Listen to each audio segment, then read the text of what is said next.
A former charity boss whose greed cost tens of thousands of pounds has been jailed for 4 years. Leggatt Chidgey, who pleaded guilty to a single charge of fraud at Teesside Crown Court last month, arrived for Monday morning's hearing carrying an overnight holdall in anticipation of a custodial sentence. Utter disgust at actions of former Butterwick Hospice boss last year, Leggatt Chidgey, from near Barnard Castle, County Durham, was sacked by the Butterwick Hospice when concern was raised about his misuse of a corporate credit card.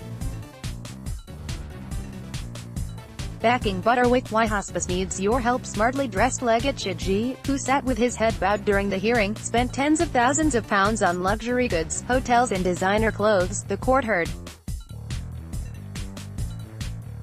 The 63-year-old, who was chief executive of the charity for more than 20 years, used the credit card to pay for a hotel in Scotland at around the time of his and his wife's birthdays and wedding anniversary. Butterwick working hard to restore reputation. The offences are said to have taken place over almost 8 years between 2009 and March last year, the length of time that the bank was able to provide credit card statements. Chair of Trustees, Judith Hunter MBE, read out a victim impact statement. Fighting back tears, she said, "The Butterwick Hospice was established by the work of one woman and it will not be destroyed by the actions of one man. I would encourage the community to support the actions of the much-loved charity." In mitigation, Barrister Stephen Constantine urged the judge to remember that Leggatt Chidgey had grown the charity's income from £500,000 to £5 million a year during his tenure as chief executive.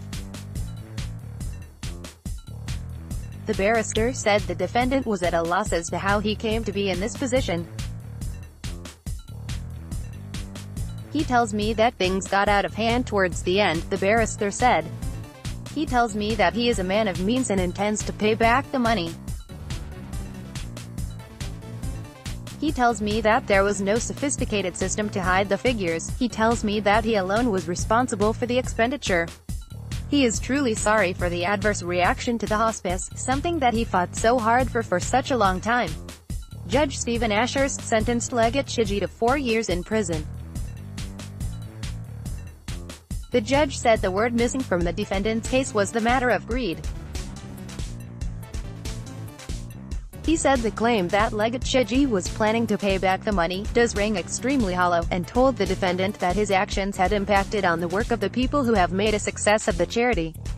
He said, "You stand before the court as a man in disgrace. The reputation you had in the community is now in ruins." He added, "The purpose of you using the credit card was for your own benefit. You were on a salary of some £68,000 and benefited from a company car, and you were perfectly happy to appear to live the high life." Speaking after the hearing, Mrs. Hunter welcomed the sentence and vowed that it was business as usual as the community rallies around the charity. She said, "We are pleased that justice has been served today. Butterwick Hospice Care was created by one courageous, inspirational woman, Mary Butterwick, and if she were with us today she would encourage us to stand tall and move forward. This is exactly what we plan to do. We are here to provide services to children, adults, and their families when they are in need of holistic care as a consequence of a life-limiting condition. For the past 34 years this is what we have done, and it is business as usual for volunteers and staff at the Butterwick. We appointed a new chief executive, Debbie Jones, last year and have reviewed our governance structures and processes. Following last month's court hearing, we have been moved by the positive response of our local community who are backing the Butterwick and demonstrating their support for this much loved local charity in all kinds of wonderful ways." Mary Butterwick sold her home and put all her savings into buying 10 Heartburn Lane, in Stockton, a crumbling Victorian semi that would be converted into the John Butterwick Daycare Centre, which opened in 1984.